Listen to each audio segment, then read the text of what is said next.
cineinc.com।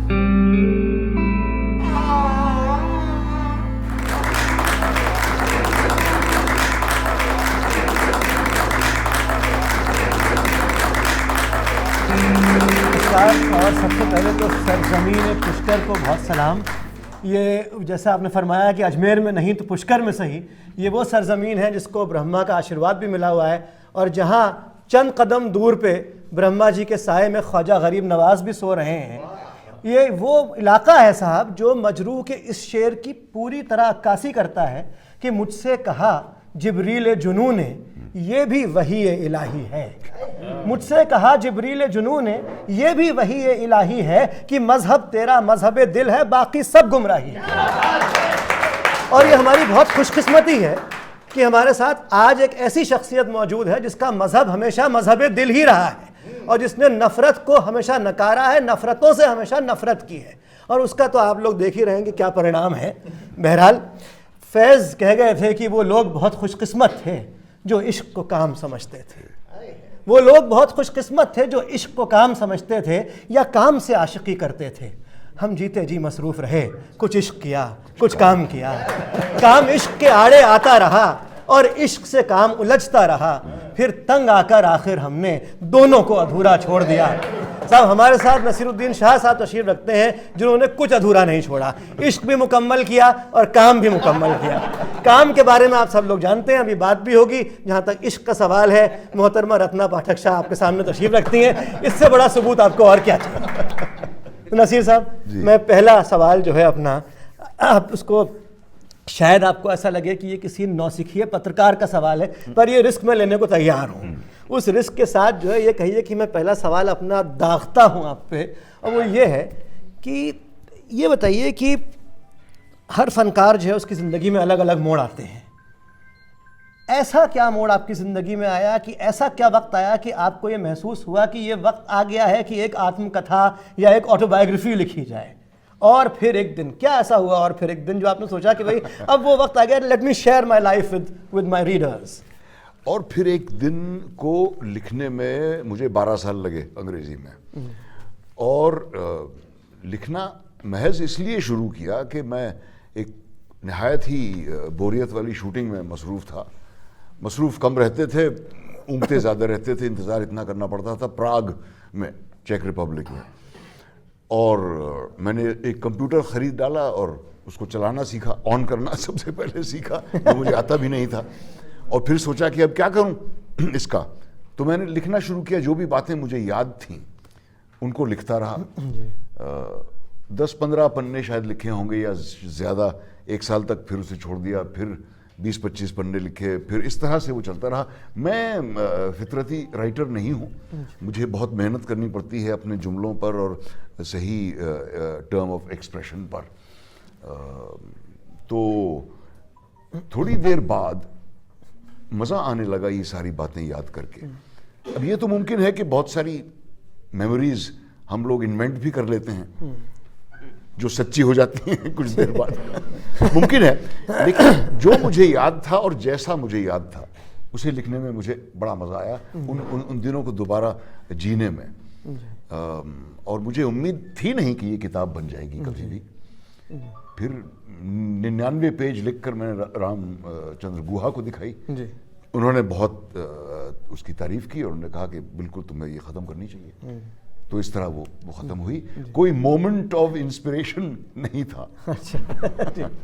Moments of boredom से की वजह से many moments of लेकिन अभी देखिए कि अगर ये कह रहे हैं कि मुझे अपने जुमलों पे दस्तरस नहीं है और मोमेंट्स ऑफ बोर्डम में किताब, अगर मोमेंट्स ऑफ बोर्डम में ऐसी किताब लिखी जाती है साहब, तो अगर मोमेंट ऑफ इंस्पिरेशन होता तो क्या लिखा गया होता है, आप लोग खुद सोच सकते हैं। लेकिन ये बताइए कि किताब आप लोग पढ़ेंगे, मैंने हिंदी की भी किताब पढ़ी है और अंग्रेज़ी की भी किताब पढ़ी है, और किताब में जिस कदर ये कह लीजिए कि जिस कदर वो ज़िंदगी से भरपूर वो किताब है, वो उतनी ही ज़िंदगी से भरपूर ही उतने नसीर साहब खुद हैं। और उसके अंदर सच्चाई, ऑनेस्टी जो है, वो बहादुरी की हर तक ईमानदारी उसके अंदर झलकती है उस किताब में। चाहे वो आपके वालिद साहब से ताल्लुकात का जिक्र हो, या आपकी बेटी से ताल्लुकात का जिक्र हो, या जसपाल जैसे दोस्त से ताल्लुकात का जिक्र हो, या कि फ़िल्म इंडस्ट्री के बड़ी बड़ी हस्तियों का, दिलीप साहब का वगैरह, इन लोगों का जिक्र हो, इस बहादुरी की हद तक जो है वो सच्चाई है। तो तो क्या कहीं ऐसा भी है नसीर साहब कि कुछ दिल का बोझ हल्का हो गया? दिल का बोझ तो हल्का था क्योंकि इन सारी बातों I had come to terms with them जी। लेकिन हुआ क्या कि मुझे नए पहलू नजर आने लगे अपने कई रिश्तों में। जी। मसलन मेरे वालिद के साथ या अपने भाइयों के साथ, या कुछ एक जो उस्ताद मिले थे जिन्होंने मुझे इनकरेज किया था उनके साथ,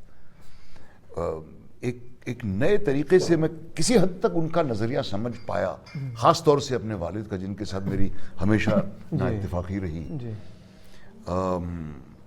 और कुछ हिस्सों को लिखना ज़रूर पेनफुल था, लेकिन और जिस ऑनेस्टी की आप बात कर रहे हैं, शुक्रिया उसके लिए अक्सर लोग मुझसे इस एक्सप्रेशन में कहते हैं कि तुमने बड़ी ईमानदारी से लिखी है, तुमसे हमें उम्मीद नहीं थी लेकिन मैंने ये सोचा कि अगर जिस तरह मुझे याद है अगर उसी तरह ना लिखूं तो फिर इसको लिखने का फ़ायदा नहीं है, तो फिर फिक्शन ही क्यों नहीं लिख दूं। जी जी, सही बात है। जी हाँ। अच्छा, आपके फिल्मी सफ़र की जो शुरुआत होती है, बम्बई जब आप पहली बार तशरीफ़ ले जाते हैं तो आपने लिखा कि आपने अपनी जो है घड़ी बेच दी, साइकिल बेच दी और किताबें बेच दी, बल्कि यहाँ तक कि जो फ़ीस थी आपकी उसको भी आपने इसी पे खर्च कर दिया और घर से भाग के, ख़वातीन हज़रात, घर से भाग के जो है वो बम्बई चले जाते हैं आप। तो ये बताइए कि भागने की आखिर क्या ज़रूरत पड़ गई आपको, और क्या मुख्तसरन ये भी बता दें कि वहाँ पहुँचने के बाद हुआ क्या? एक तो मैं पढ़ाई से तंग आ चुका था जी। और मुझे लगता था कि मुझसे अच्छा एक्टर तो दुनिया में है ही नहीं, क्योंकि जब मैं सेंट एंसलम में था तो सारे इनाम मुझे मिला करते थे, सब मेरी बड़ी तारीफ किया करते थे। और सेंट एंसलम से पहले मैं एक दूसरे स्कूल में था नैनीताल में, तो वो जो सेंट जोसेफ से सेंट एंसलम आना वो बहुत बड़ी नेमत थी मेरे लिए, जिसके बारे में राकेश आप लोगों को पढ़ के सुनाएंगे। मैं राकेश ओम का तारुफ कराना चाहता हूँ आपसे, जो मेरे को ट्रांसलेटर रहे हैं और जिनकी मदद के बगैर ये किताब लिखी नहीं जा सकती थी। राकेश चतुर्वेदी ओम, जो खुद फिल्म मेकर भी हैं और डायरेक्टर भी हैं और कलाकार भी हैं।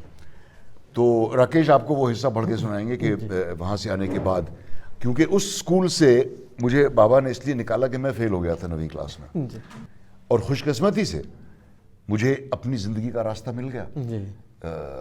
और जब मैंने अपने क्या कह सकता हूँ उसे, एक्टिंग के हुनर को डिस्कवर किया, तो पढ़ाई में भी मेरे दर्जे अच्छे होने लगे, क्रिकेट टीम में भी मैं शामिल हो गया, सब लड़के मुझसे दोस्ती करना चाहते थे, सेंट मैरीज की एक आध लड़की से भी दोस्ती हो गई थी। एक आध ही से? हाँ एक आध। तो एक कंप्लीटली एक मतलब मेरी जिंदगी ने एक नया मोड़ लिया सेंट एंसलम से।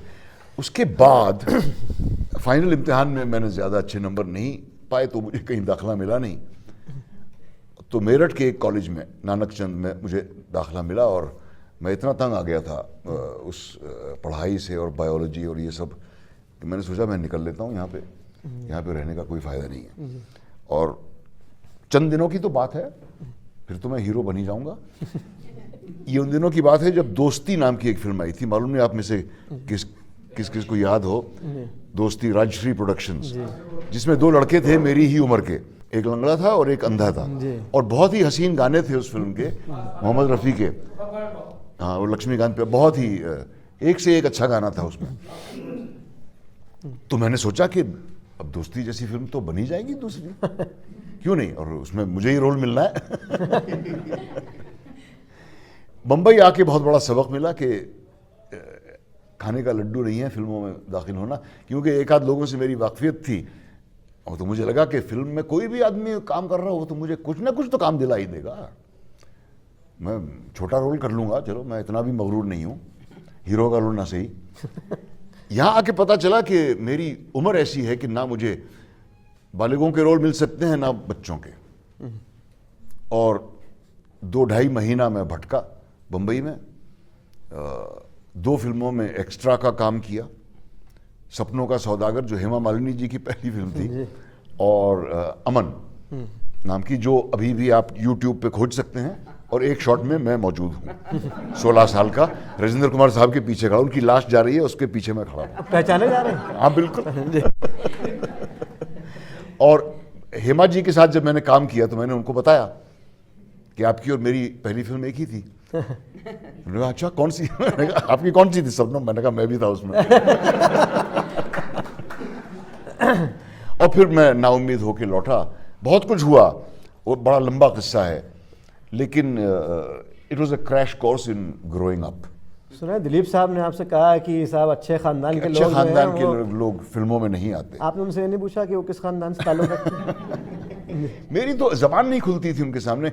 इत्तेफाक से मेरे वालिद की थोड़ी बहुत वाकफियत थी दिलीप साहब की बड़ी बहन सकीना आपा से। वो अजमेर शरीफ आया करती थी वो ज़ियारत करने दरगाह शरीफ में। जी। और हमारा जो बंगला था गोपीनाथ बंगलो सिविल लाइन में, वहाँ एक आउट हाउस में उनका एक कॉटेज सा था, वहाँ वो रहा करती थी। हमारे घर में भी एक आध बार रही। तो बाबा ने उनको कांटेक्ट किया और फिर उन्होंने मुझे ढूंढ निकाला और कुछ 10 दिन मैं दिलीप कुमार साहब के बंगले में रहा। उनसे एक बार मुलाकात हुई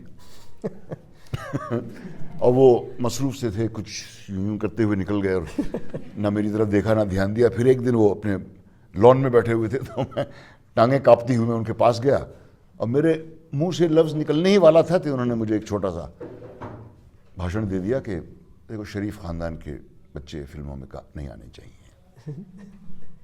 खत्म किस्सा। दिलीप साहब के साथ भी मैंने एक दफ़ा काम किया कर्मा नाम की फिल्म में, लेकिन इस मुलाकात का जिक्र मैंने नहीं किया उनसे और गालिबन उन्हें याद भी नहीं होगी। मेरे पास इतने लोग आते हैं काम मांगने और मुझसे कहने के हमें कुछ काम दिलवा दो, मुझे भी याद नहीं रहते तो उन्हें कहाँ से याद होगा। रशीद साहब अगर आप होते दिलीप साहब की जगह और कोई लड़का आया होता तो आप क्या एडवाइस देते उसको? मैं उसको ये एडवाइस देता कि अपनी तालीम पूरी करो पहले, जी।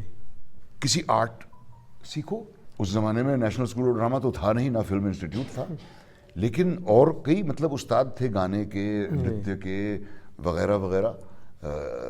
मैं ये सलाह देता उसको और मैं ये उसको समझाता कि ये मत समझो कि एक्टिंग करोगे तो पढ़ाई से छुटकारा हो जाएगा, बिल्कुल नहीं होगा। और अगर हुआ तो तुम उन जाहिल एक्टरों में शामिल हो जाओगे जो किसी काम के नहीं होते और जिनकी तादाद बहुत ज़्यादा है हमारे मुल्क में। जी जी। आप कुछ सुनाएंगे क्या उसमें से कुछ इक़्तिबास? जी। तो ये किस्सा, ये थोड़ा सा मैं इसका आपको इंट्रोडक्शन दे दूं कि सेंट जोसेफ नैनीताल में हमें बड़ी सारी फिल्में दिखाई जाती थी, हर हफ्ते एक फिल्म, बहुत ही बेहतरीन फिल्में इतनी सारी मैंने देखी हैं। ज़्यादातर अमेरिकन और कंप्लीटली अमेरिकन या ब्रिटिश फिल्में, मास्टरपीसेस से लेकर कार्टून फिल्मों तक। और एक सिनेमा की दावत होती थी जब कोई बहुत अच्छी फिल्म आती थी जो 10 कमांडमेंट्स या बेन हर जैसी, तो हमें शहर भी ले जाया जाता था कैपिटल सिनेमा में दिखाने के लिए। जब मैं अजमेर आया तो ऐसा तो कुछ था नहीं सेंट एंसल्म्स में, एक टूटा फूटा सा प्रोजेक्टर था जो हर रील के बाद रुक जाता था और तो उसके बारे में और बाबा ने मुझे अपनी निगरानी के नीचे रखने के लिए अजमेर में स्कूल में दाखिल कराया था मुझे। अजमेर में बाबा की कड़ी निगरानी के बावजूद फिल्में फिर से मुझ पर अपना मायाजाल फैलाने लगीं। सेम की हफ्तेवार फिल्मी दावत से महरूम अब मेरा ध्यान उन हिंदी फिल्मों की तरफ खींचने लगा जो हर वक्त चलती थी। इतवार को अंग्रेजी फिल्में देखने की छूट तो अब भी थी, पर हिंदी फिल्मों के इश्तेहार चारों तरफ देखकर मुझमें पागलों जैसी जिज्ञासा उठती, क्योंकि इनमें से बहुत कम देखी थी मैंने। पता नहीं ये सच्ची जिज्ञासा थी या अनबूझ ललक जिसे तृप्त करना जरूरी था। चुनाचे मेरी साइकिल अक्सर स्कूल जाते वक्त अपने आप प्रभात या न्यू मैजेस्टिक टॉकीज की तरफ मुड़ जाती और दोपहर का मैटनी शो देखने के लिए स्कूल से मैं चंपत होने लगा। प्लाजा टॉकीज के मालिक के बेटे से दोस्ती और फिर वहां मुफ्त फिल्में देखना मेरी लगातार वहां मौजूदगी की देन थी। मैटनी में बी मूवीज या पुरानी क्लासिक फिल्में चलती थी। बहुत सारी क्लासिक तो बर्दाश्त के बाहर होती, लेकिन दारा सिंह की बेसिर पैर फिल्मों पर मैं लट्टू हो गया। आगे चलकर पता चला कि डूबते हिंदी फिल्म उद्योग को बचाने में और बिगाड़ने में भी इन फिल्मों का कितना बड़ा हाथ था। दारा जी की इन फिल्मों को भोंडा कहना भी उनकी सराहना होगी। उनमें कुश्तियां ही कुश्तियां होती जिनको किसी भी तरह आपस में जोड़ दिया गया होता। पुरानी डगलस फेयरबैंक्स या नई स्टीव रीव्स की फिल्मों से कहानियों के टुकड़े उड़ाकर यकीन ना आने वाले उन्वान यानी टाइटल होते थे इन फिल्मों के, जैसे कि सखी Robin, Fauladi Mukka, Rocket Tarzan, Rustame Rome, trip to moon जैसे। पढ़े लिखे लोग इनके नजदीक भी नहीं जाते थे, पर ये चलती खूब थी। मैंने तकरीबन हर एक देखी, पता नहीं क्यों, शायद जानना चाहता था कि आखिर एक फिल्म कितनी बुरी हो सकती है। और सच्ची बात तो यह है कि वो उन अच्छी हिंदी फिल्मों के मुकाबले बहुत ज्यादा घटिया नहीं थी। शुक्रिया। आपने एक शेर इस्तेमाल किया है मीर का जी। अपनी किताब में, बड़ा कमाल का शेर है कि तब थे सिपाही अब हैं जोगी, आह जवानी यूं काटी, इस छोटी सी रात में हमने क्या क्या स्वांग रचाए। तो स्वांग तो आपने वाकई इस छोटी सी रात में बहुत रचाए हैं, और हर तरह की फिल्म में काम किया आपने, थिएटर में भी काम किया, you kind of covered all genres also. और अब जैसे अलग अलग तरह के रोल, बाजार में एक निहायत ही गुस्से से भरा सलीम जो है, और जाने भी दो यारों में फिर एक बड़ा चुलबुला सा फोटोग्राफर, मासूम में एक निहायत मजबूर बाप, निहायत मजबूर शौहर, और फिर माला माल किस्म की फ़िल्म भी आपने की है, और पाकिस्तानी फ़िल्म भी आपने की है, और आपने यूरोपियन फिल्म्स में भी काम किया है, और थिएटर भी खूब किया है। बल्कि ये कहना गलत नहीं होगा कि ये शायद वाहिद एक ऐसे एक्टर हैं जिन्होंने इतना थिएटर किया है हिंदुस्तान में, मेन स्ट्रीम बॉलीवुड में सिनेमा फिल्म में रहते हुए। एक फैज़ के बारे में कहा जाता है कि जब वो नज़्म के शायर थे, लेकिन जब वो गज़ल कहते थे वो ये बात बिल्कुल भूल जाते थे कि वो नज़्म के शायर हैं, वो गज़ल भी उतनी ही उनकी खूबसूरत होती थी। तो आपके सारे रोल जो हैं उतने ही खूबसूरत रहे। लेकिन मैं आपसे ये पूछना चाहता हूँ कि कोई ऐसी ख़ास सिन्फ है जो आपको ज़्यादा पसंद हो, या कॉमेडी आप ज़्यादा, you are more comfortable doing comedy than action, या कोई ख़ास ऐसी सिन्फ है? देखिए, जब मैंने ख्वाब देखने शुरू किए एक्टर बनने के, मेरे ख्याल से मैं 13 या 14 साल का था, मुझे तो रॉबिन हुड बनना था, मुझे तो फैंटम बनना था, जोरो बनना था। मुझे ये ख्याल नहीं आया कि अभिनय के काम में कुछ संजीदगी की भी ज़रूरत होती है, किसी ज्ञान की भी ज़रूरत होती है, तालीम की ज़रूरत होती है। और मुझे ये भी एहसास था कि जिस तरह की फिल्मों में, और फिल्में ही एक ज़रिया दिखाई देती थी रोज़ी कमाने का एक्टर बनने के लिए, सलाह देने वाला कोई था नहीं, कोई ऐसा भी नहीं था जिससे मैं नसीहत मांग सकूं कि भाई एक एक्टर बनने के लिए मुझे करना क्या चाहिए। इंजीनियर बनना हो तो सब रास्ते मौजूद हैं, डॉक्टर बनना हो तो भाई फौजी बनना हो, वगैरह वगैरह। और उस ज़माने में 3-4 ही ऑल्टरनेटिव्स थे। एक्टर बनना है तो बिजली के शॉक की तरह लगता था। मेरी हिम्मत ही नहीं हुई अपने वालिदैन से ये बात कहने की, सिर्फ अपने भाइयों से मैं ये कह पाया। और वो हंसते थे कि तुम पागल हो गए हो, कि एक्टर कैसे होते हैं, देखा तुमने शम्मी कपूर को देखा है? और मुझे मालूम था कि शम्मी कपूर जैसा तो मैं हूं नहीं, तो मैं एक्टर किस तरह का बनूंगा। और इत्तेफाक से ये मैं नैनीताल के उस स्कूल में था जहां पर कुछ ऐसी फिल्में मैंने देखी जिनमें कलाकार असली इंसान दिखाई दे रहे थे। उससे पहले, और ये वेस्टर्न फिल्में ही थी, हिंदुस्तानी फिल्मों में नहीं थी। हालांकि हिंदुस्तानी फिल्में भी मैंने उस ज़माने में देखी काफ़ी सारी, लेकिन उन फिल्मों के मुकाबले में हिंदुस्तानी फिल्में टिकती नहीं थी उस वक्त भी मेरे लिए। उड़न खटोला जैसी फिल्म मैंने देखी, और साथ में विज़र्ड ऑफ ऑज भी देखी। आज़ाद दिलीप साहब की फिल्म भी देखी, और रॉबिन हुड भी, रॉब रॉय भी देखी। तो कहीं कोई कंपैरिजन ही नहीं था। या नाच गाने की भी फिल्में जो फ्रेड एस्टेयर वगैरह की। तो फिर, और मुझे लगता था ये मैं इस तरह का, ये कैसे इंसान है जो हमेशा इतने खूबसूरत लगते हैं, इतने जामाजेब लगते हैं, एक बाल उनका इधर से उधर नहीं हुआ, कभी इनकी दाढ़ी नहीं बढ़ती चाहे वो 10 दिन जंगल में रहें। तो खून भी निकलता है तो हीरो की तरह खून निकलता है। फिर मुझे कुछ ऐसे एक्टर दिखे, स्पेंसर ट्रेसी साहब उनमें से एक हैं, पॉल म्यूनी उनमें से एक हैं, होजे फेरर नाम के, जिनको बहुत कम शोहरत मिली, जो मुझे असली इंसान लगे। मैंने कहा ये तो एक्टर अच्छा ऐसे भी हो सकते हैं। तो मैंने सोचना शुरू किया कि इस तरह का एक्टर मैं शायद बन सकता हूं जो असली इंसान लगे। मुझे मालूम था कि गैरी कूपर और शम्मी कपूर जैसा मैं नहीं लग सकता, लेकिन ख्वाब देखने में क्या जाता है। वो ख्वाब तब भी मैं पाले हुए था जब मैं मुंबई आया, इसीलिए इतनी सारी घटिया फिल्मों में मैंने हीरो के रोल किए हैं, क्योंकि मुझे शौक था हीरो बनने का। किसको नहीं होता, हर एक को होता है। ये अलग बात है कि मैं उनमें कभी ना कामयाब रहा, ना अच्छा काम कर सका। और ये जो एक्टर जिन साहिबान का नाम मैंने लिया, ये अलग अलग फिल्मों में अलग तरह के इंसान लगते थे।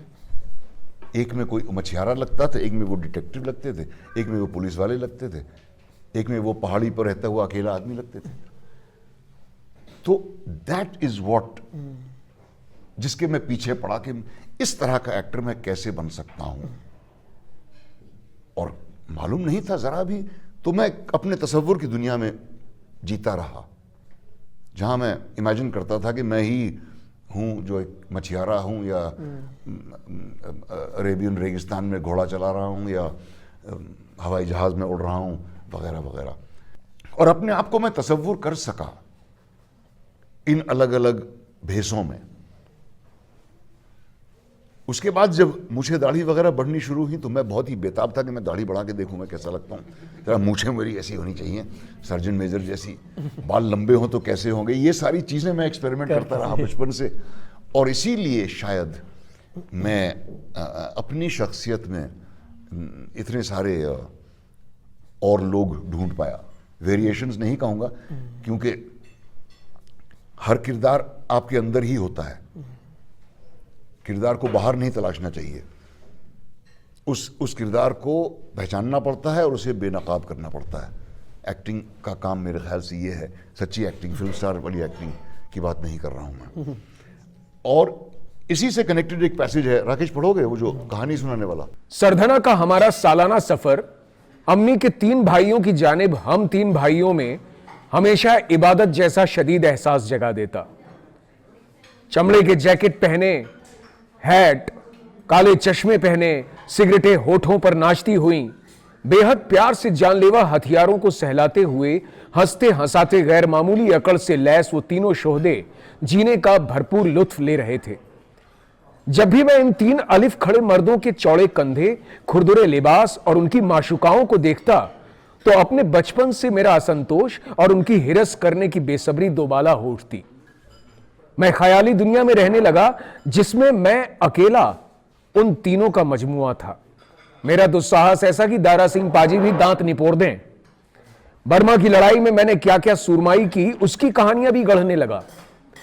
मैं जाबाज पायलट था और मेरे आग उगलते जहाज को जब जापानियों ने मार गिराया तो पैदल घर पहुंचा, इतना लंबा रास्ता तय करके कि टांगें घिस गईं, और इसीलिए मैं तीनों भाइयों में सबसे नाटा हूं। सारी मनगढ़ंत सुनने वाले मेरे भाइयों को मैं बताता कि जिसे हम बाबा कहते हैं ये मेरा छोटा भाई है। यह अंतहीन अफसाना रोज रात का सिलसिला था, जब तक कि एक दिन अचानक बाबा को पीछे खड़े सुनते देखकर मैं 20 जुमले सुन्न पड़ गया। क्या सोचा होगा बाबा ने नहीं मालूम, पर कुछ मुस्कुराहट सी उनके चेहरे पर आई। मेरे सर को थपथपाकर बोले, किससे खूब गढ़ लेते हो। मैं जान नहीं पाया कि खुश हुए या खफा, पर उन कहानियों पर उस दिन से ताला पड़ गया। जब आप एक्टिंग कर रहे होते हैं तो आपको सबसे ज़्यादा मजा किस चीज़ में आता है? या अंग्रेजी का अगर एक मैं फ्रेज इस्तेमाल करूं, what is it that really takes your goat while you are acting? जी, आई वुड थिंक इनिशियली, अगर आप, जब मैं 14, 15, 16 साल का था, अगर ये सवाल आप मुझसे पूछते, या उस वक्त मुझे what took my goat was the applause, the appreciation, the acceptance, which was something I was unfamiliar with. Now, over the years, लिखने की सच्चाई, क्योंकि एक्टर का काम इतनी सारी एक्सटर्नल चीज़ों पर डिपेंड करता है कि सिर्फ उसके अपने हुनर के भरोसे वो अच्छा काम नहीं कर सकता। लाइटिंग से फ़र्क पड़ सकता है, जिस तरह का फ्रेम बना है उससे फ़र्क पड़ सकता है, जिस जगह उसको बिठाया गया या खड़ा किया गया है उससे फ़र्क पड़ सकता है। बहुत सारे फैक्टर्स हैं जो कंट्रीब्यूट करते हैं, और सबसे अहम इज़ द राइटिंग। अगर लिखाई सच्ची ना हो तो दुनिया का सबसे अजीम एक्टर अच्छी एक्टिंग नहीं कर सकता। वो शेख ही दिखा सकता है, लेकिन सच्चाई अपने काम में नहीं ला सकता। सो आई वुड से दैट। और अगर आप ये पूछ रहे हैं कि मुझे किस तरह का काम करने की तलब है आगे, तो मैं कहूँगा कॉमेडी, क्योंकि वो मैंने बहुत कम की है जी। और इत्तेफाक से मेरी कुछ छवि ऐसी बन गई शुरू से ही कि ये बहुत ही संजीदा किस्म के गुस्से से भरे कैरेक्टर हैं, और चीखता चिल्लाने का रोल ही मुझे मिलते रहे। 1-2 ही जाने भी 2 यारों के अलावा एक भवनी भवाई नाम की फिल्म थी जो जिसको कॉमेडी कहा जा सकता है। उसके अलावा कोई भी नहीं। जी, लेकिन वो बल्कि एक सिन्फ बन गई थी, it's a very Naseeruddin Shah type of film. जी, मेरे जैसे लाखों दर्शक होंगे जो आपको जाने भी दो यारो, मतलब जो आज तक भी वो अनबीटेबल है, और आपको गंभीर बाजार से लेकर के वेडनेसडे और अनेकों फिल्मों में अलग अलग तरह से, लेकिन वो जाने भी दो वालों यारों वाले नसीरुद्दीन शाह हमें तुम्हारे से नहीं, ऐसी फिल्म ही नहीं बनी दोबारा, किसी ने लिखी ही नहीं। खुद बनाने की हाँ, करते रहे, उसका उससे सीक्वल भी नहीं हो पाया। उससे भी नहीं लिख हो पाया, क्योंकि वो बस उस वक्त जो कुंदन के हालात थे और हम सब के, जो हम सब बिगिनर्स थे, ना किसी के पास ढंग का घर, हमारी नई नई शादी हुई थी और मेरे और सतीश शाह के अलावा किसी का ढंग का घर भी नहीं था। सतीश के पास गाड़ी थी और किसी के पास नहीं, ना वो एयर कंडीशन वैन वगैरह हुआ करते थे जिसमें हम कपड़े सड़क पे बैठे रहते थे शॉट के बीच में। और उसमें एक सीन है, अगर आपको याद हो, कि एक पुलिस वाला हमसे अठन्नी छीन लेता है, अब कहते हैं कि यही है, तो कहता है कि विदाउट टिकट जाओ। वो उस वक्त एक अठन्नी खो देना हम सब के लिए बहुत मायने रखता था। जी, अब उसके बाद कुंदन, वो हालांकि वो बहुत ज़्यादा कामयाब नहीं हुई जब रिलीज़ हुई थी, लेकिन उसके बाद कुंदन ने के हालात सुधरे, टेलीविज़न सीरीज़ वगैरह बना के, और तब वो इस नौबत, जब उसने दोबारा इसका पार्ट 2 लिखने की कोशिश की, तब वो कुछ ऐसे हालत में था कि 1 करोड़ रुपया खो देना शायद उसको तकलीफ देता। जी, तो जिस करप्शन की बात जाने भी तो यारो कर रही थी, वो कितना मल्टीप्लाई हो गया है। फ्लाईओवर्स देख लीजिए, जाने भी वो जो गिर जाते हैं, और हर शहर में ये हो रहा है। तो उसको कंसीव करना बड़ा मुश्किल हो गया उसके लिए, और कहीं जाने भी दो यारो बन गई।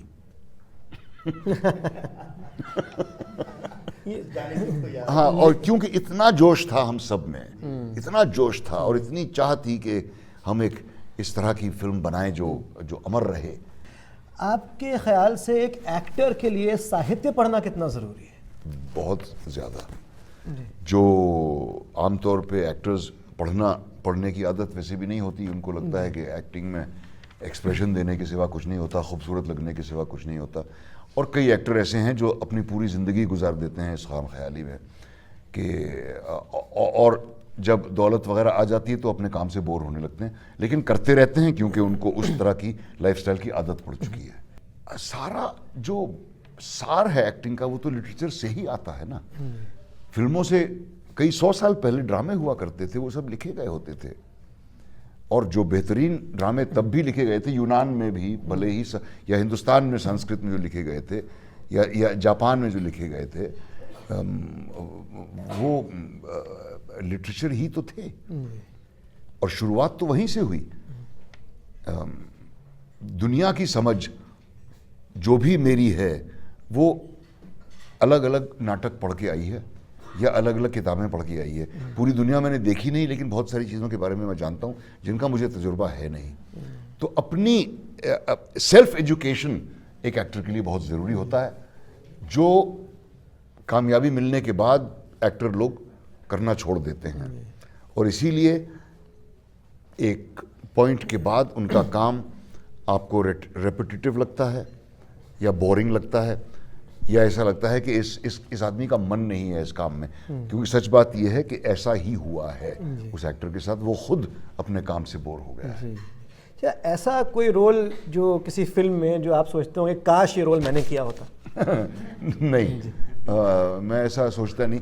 एक ज़माने में उम्मीदें रहती थी ज़रूर, जब मैं स्ट्रगलर था कि ये फिल्म बन रही है, शायद इसमें मुझे ये रोल मिल सके, और जब नहीं मिलता था तो मैं सोचता था कि ठीक है, ये जिसने मुझे नहीं लिया वो बाद में पछताएगा।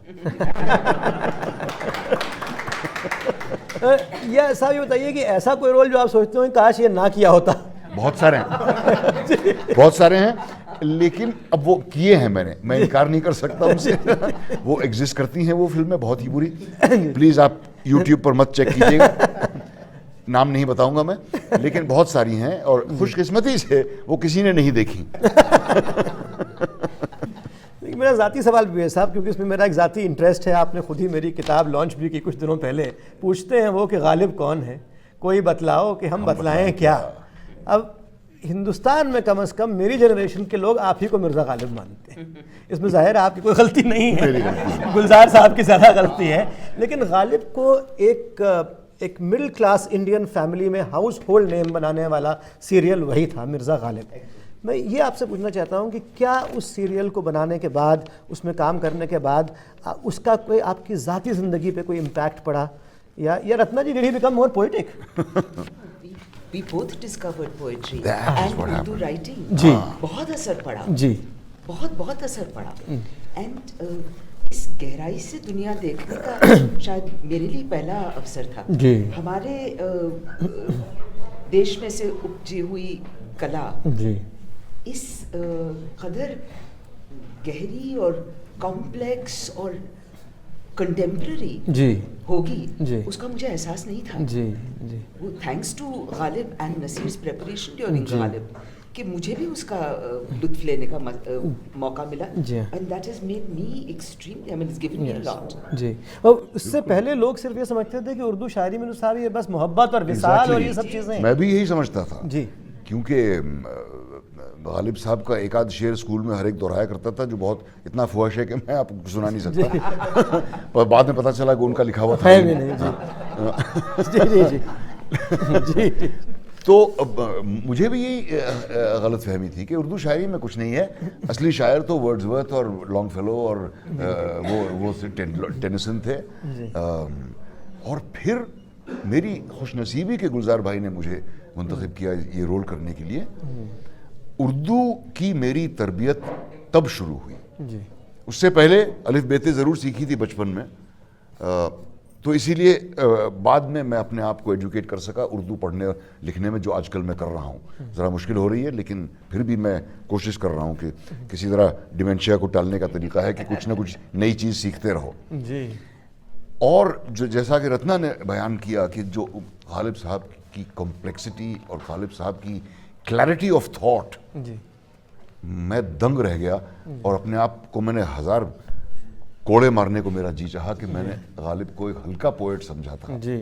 अच्छा, आपने किताब में ये जिक्र किया है कि आपको शायद सबसे ज़्यादा जो है अच्छा काम, आपने सबसे ज़्यादा काम करने में मज़ा जिन खातून एक्टर के साथ, एक्ट्रेस या कह लीजिए के साथ आया, वो शबाना आज़मी है। फिल्मों में जी। और what about actor, what about a male actor? Arshad Warsi. अच्छा, ओम पुरी साहब के साथ आपकी बहुत अच्छी जो है, बहुत अरसे तक वो रही साहब। ओम के साथ तो जी। बहुत पुरानी दोस्ती थी, सन 70 में हम लोग मिले थे। जी। ड्रामा स्कूल में साथ पढ़े थे, फिल्म इंस्टीट्यूट में साथ पढ़े थे। जी।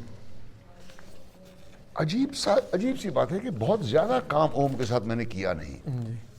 थिएटर में उसके एक प्रोडक्शन में मैंने काम किया था, उसके अलावा मेरी कई फिल्मों में ओम ने छोटे छोटे रोल्स किए हैं।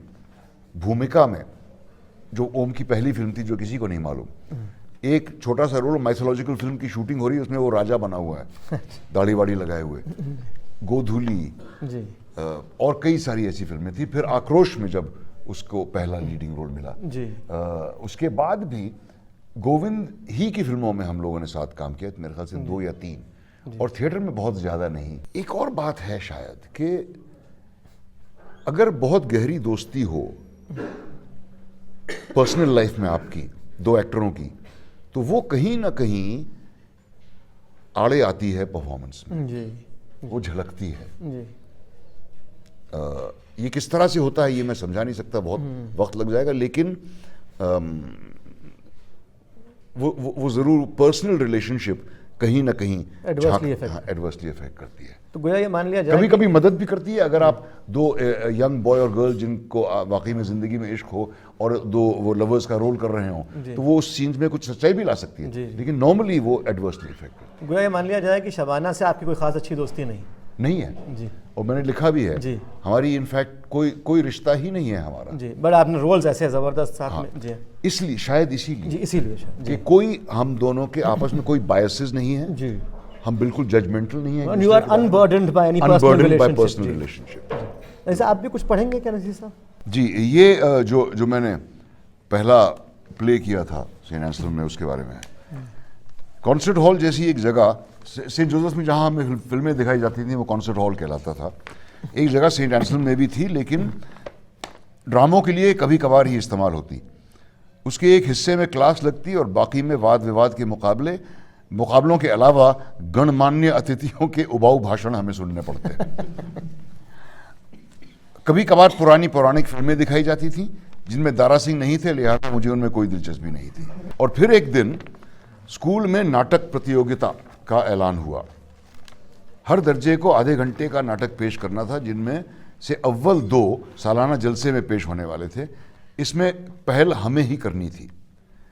मेरे मन में केंडल साहब एक बहुत महान एक्टर थे जिनको मैं स्कूल में देखा करता था, जेफरी केंडल साहब। उनको मैंने शाइलॉक कई दफ़ा करते देखा था, उनकी याद ताज़ा थी। लिहाजा मैंने फ़ौरन फैसला कर लिया कि हमारे दर्जे को क्या करना चाहिए। और चूंकि किसी और ने दिलचस्पी नहीं दिखाई, इसीलिए मेरा सिक्का चला। एक नए दोस्त JR खान और हमेशा के साथी गिरीश टंडन भी मेरी कोशिश में शामिल हुए। मुद्दत से बंद पड़ी ड्रामाई लिबास की अलमारी ऊपर से नीचे तक तलाश करके हाथ लगा एक खबीस सा खंजर और एक भूरे रंग का चोगा, जो शायद किसी फ्रांसिस्कन भिक्षु ने दान दिया था। खंजर नहीं, चोगा। साथ में एक ऐसा लबादा जो वकीलाना जैसा कुछ लग सकता था, और बसानियों और अंटोनियो के लिए कुछ मखमली पतलून और जैकेट जो मेरे ख्याल से वेनिस के लगते थे। हम मर्चेंट ऑफ वेनिस के कुछ सीन पेश करने वाले थे, जिसमें जाहिर है शाइलॉक मैं बना और मर्द बनी पोर्शिया की भूमिका निभाई मेंढकों की सबसे अच्छी चीरफाड़ करने वाले CP शास्त्री ने। जरूरी नहीं है कि ये भूमिका करने का इस बात से कोई ताल्लुक हो कि आजकल वो शिकागो में मनोचिकित्सक हैं। JR खान ने बेहतरीन दाढ़ी चिपकाने का वादा किया और सबूत में क्रेप के रेशों का एक बंडल और रबड़ के गोंद की एक ट्यूब दिखाई। दरगाह बाजार से खरीदी हुई कान में खोसने वाली दाढ़ी से मुझे निजात मिल गई, पर वहां से ली गई गोल्ड टोपी काम आई। फिर शो का दिन आन पहुंचा। हम हार नहीं सकते थे, मुझे यकीन था। 2 और एकांकी, द अगली डकलिंग और द रेफरी, कक्षा 10 और 11 कर रहे थे। मैं कक्षा 9 में था। पहले वाले में अशोक वाही नाम के एक बंदे ने रानी की अच्छी खासी भूमिका अदा की, और दूसरे में, जो पहचान की गलतफहमी के बारे में था, क्रिकेट कप्तान अरविंद आलूवालिया की दोहरी भूमिका थी। हमारा मर्चेंट ऑफ वेनिस इन दोनों से पहले पेश हुआ। मंच पर होना मेरे लिए गोया गुनगुने गुलाब जल में गोता लगाने जैसा था। मैं वहां से हटना ही नहीं चाहता था। उस दिन स्वीकृति का जो नशा मैंने महसूस किया, उसकी खुशी आज भी है मुझे, बावजूद इसके कि सालाना उत्सव में हम रेफरी के आगे हार गए। लेकिन अगली सुबह द रेफरी के निर्देशक रेवरेंड सेड्रिक फर्नांडिस हमारे दर्जे में आए और मुझे अलग ले जाकर बोले, तो तुम तो बहुत अच्छे एक्टर निकले। So you are a very good actor, this is his exact words.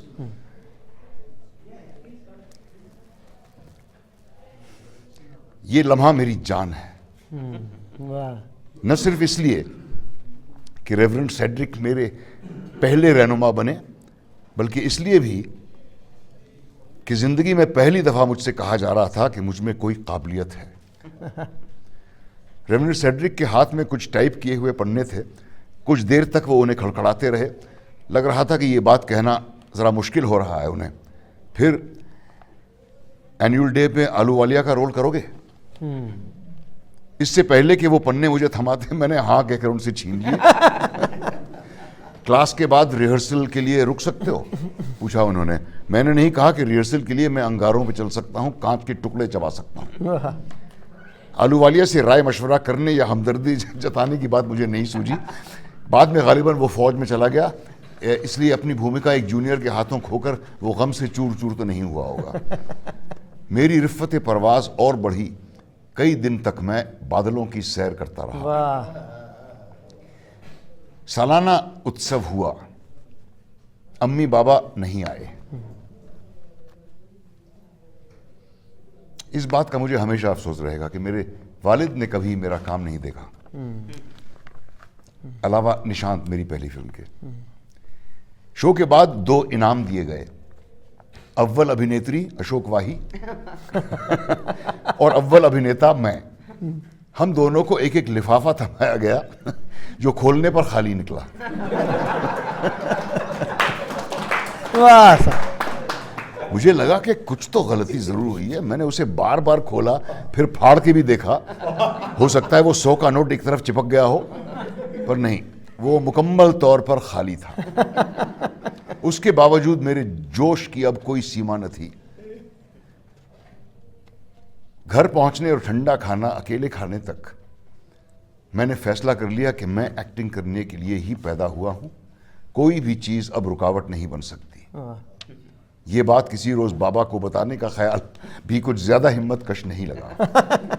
अपने फैसले पर इतना विश्वास था मुझे कि जिंदगी एकाएक जीने लायक लगने लगी। उस रात नींद बिल्कुल नहीं आई और आज भी नाटक के शो के बाद मुश्किल से ही आती है।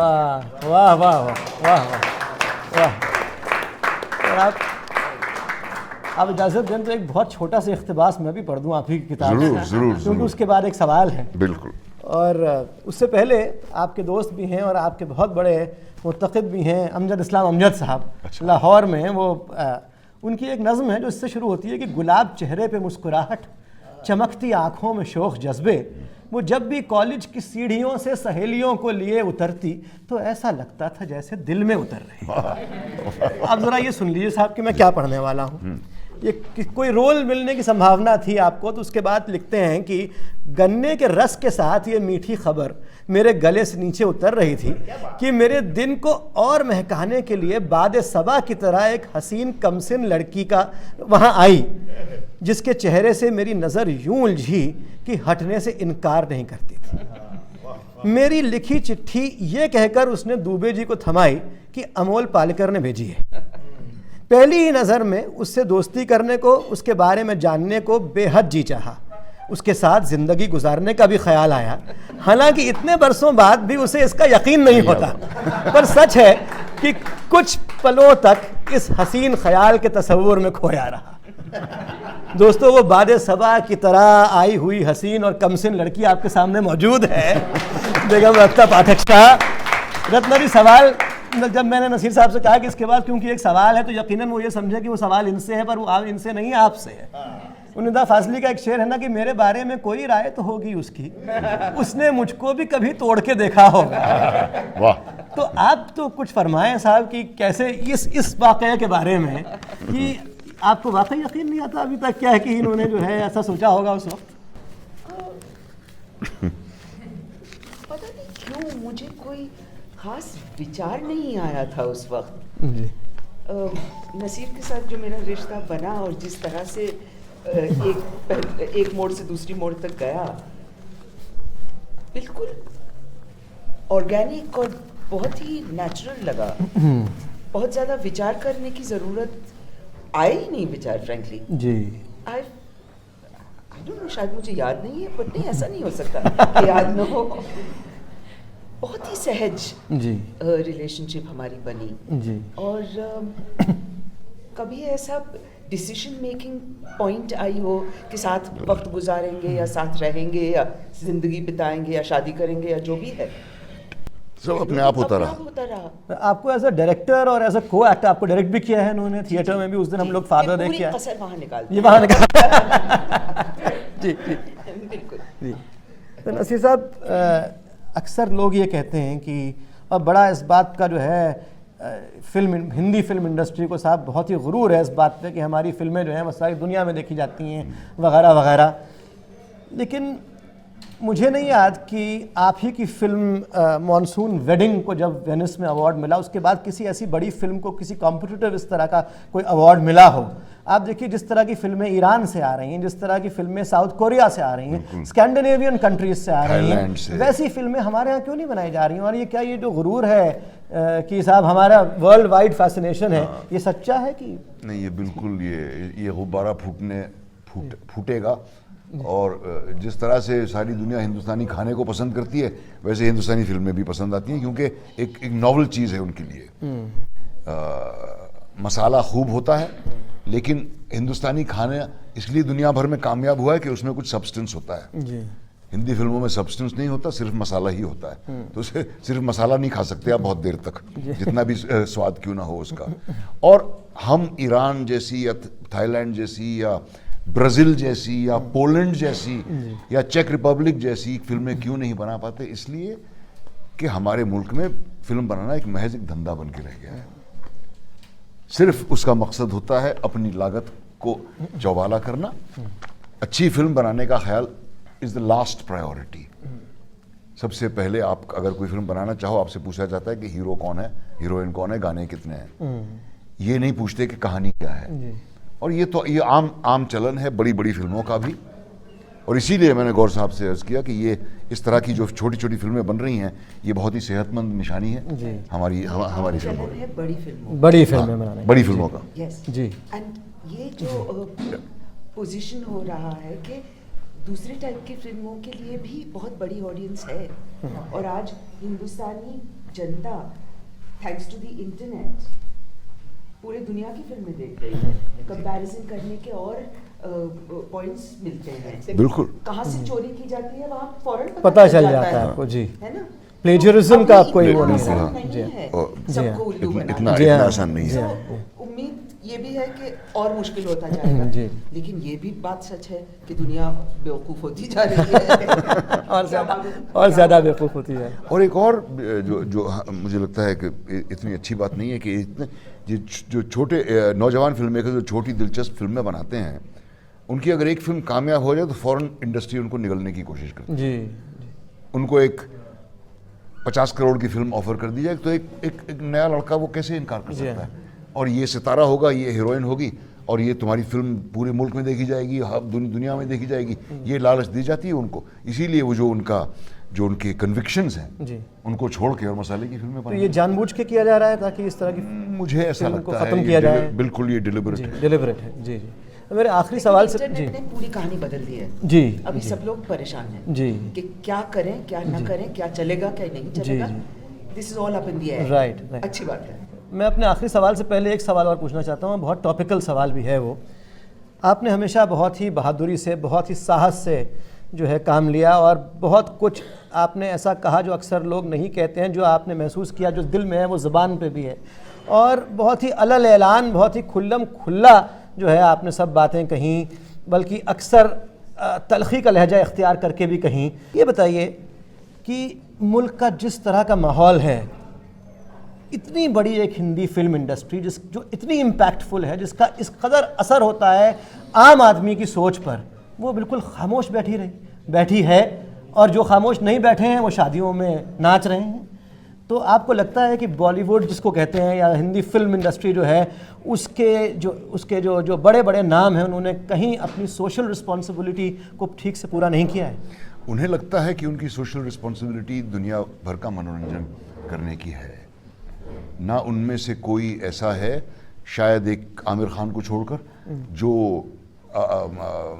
मीनिंगफुल फिल्में बनाने की कोशिश करता है, और ना उनमें ऐसा कोई है जो जिसके लिए अच्छा सिनेमा कोई मायने रखता है। उनको सिर्फ कामयाबी से मतलब है और एक्टिंग उनके लिए सिर्फ एक धंधा है। उसमें सोशल रिस्पॉन्सिबिलिटी, जैसा कि मैंने कहा, उन्हें लगता है कि यही है कि हम जितने खूबसूरत लग सकें लगा करें। और दूसरी बात ये कि इतना कुछ उनके पास है जिसको खोने का खतरा है जी।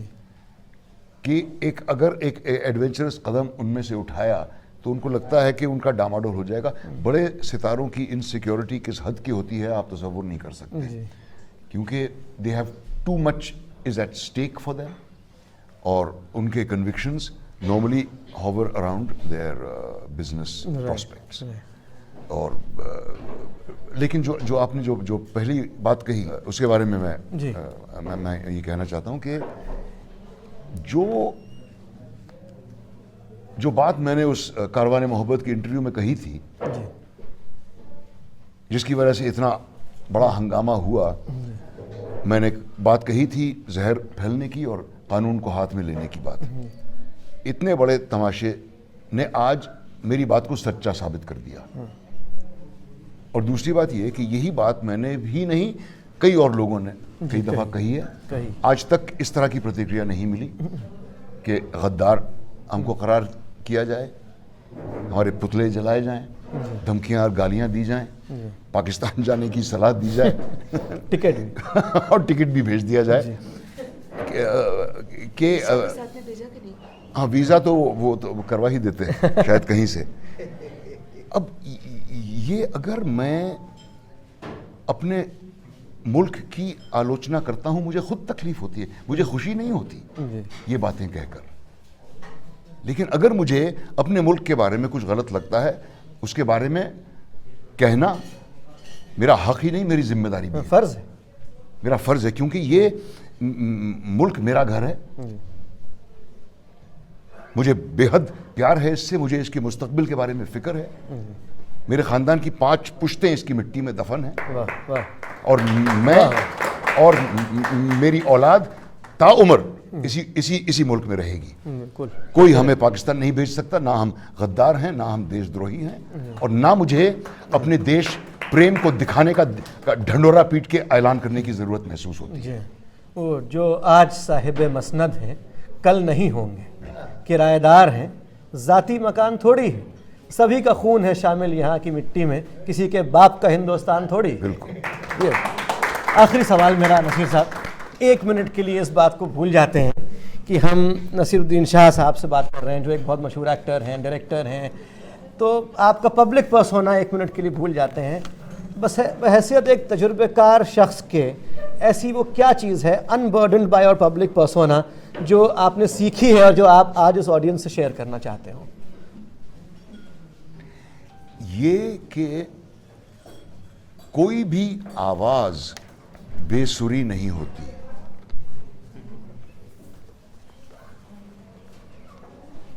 हर आवाज, मतलब फितरत जो है, कुदरत चाहे आप कह लें, प्रकृति, जो आप उसको नाम देना चाहें, वो नाइंसाफ़ी नहीं करती कि किसी को बहुत हुनर दे और किसी को कोई भी नहीं। हर इंसान हर एक हुनर के साथ पैदा होता है। मुझे क्योंकि बाबा को पता नहीं क्यों मौसीकी से कुछ नफरत सी थी, वो हमें रेडियो पर भी गाने नहीं सुनने देते थे, हम गाने लगते थे तो हमें चो आओ कह दिया जाता था। तो मुझे बहुत कॉम्प्लेक्स हुआ गाने के बारे में, और जब मैं ड्रामा स्कूल में पढ़ रहा था मुझे 1-2 नाटकों में गाने के हिस्से मिले जो मैं बिल्कुल नहीं गा पाया, और मुझे ये यकीन था कि मैं गा नहीं सकता, मैं बेसुरा पैदा हुआ हूँ। कई साल बाद एक डॉक्टर साहब मुझे मिले, उन्होंने मुझे ये बात समझाई कि सांस के बगैर जो आवाज़ होती है वो बेसुरी होती है, तुम्हारी आवाज़ जैसी है उसमें हर सुर मौजूद है। एक बांसुरी की आवाज़ एक नगाड़े की आवाज़ जैसी तो नहीं हो सकती, लेकिन इसका मतलब ये नहीं कि एक बांसुरी में कम दम है और उसमें ज़्यादा।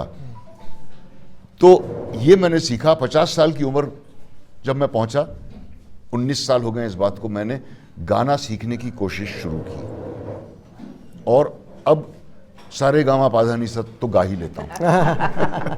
लेकिन ये ज़रूर मैंने सीखा कि आपकी आवाज़ आपके कंट्रोल में है, उसको आप, हर एक इंसान मोहम्मद रफ़ी तो नहीं बन सकता, लेकिन ज़रूरी नहीं है कि ज़िंदगी भर बेसुरा भी रहे। बहुत बहुत शुक्रिया आपका नसीर साहब, अपना जी, उन साहब। अब मैंने मजरूह से शुरू किया था और मजरूह पे ही ख़त्म करता हूँ कि जब हुआ इरफां तो गम आराम जहाँ बनता गया, सोज़े जहाँ बनता गया, सोज़े दीगरां बनता गया, और दहर में मजरूह कोई जावेदा मौजू कहाँ, जावेदा अमर, दहर में मजरूह कोई जावेदा मजमू कहाँ, मैं जिसे छूता गया वो जावेदा बनता गया। वाह, बहुत बहुत शुक्रिया आप सबका, बहुत शुक्रिया।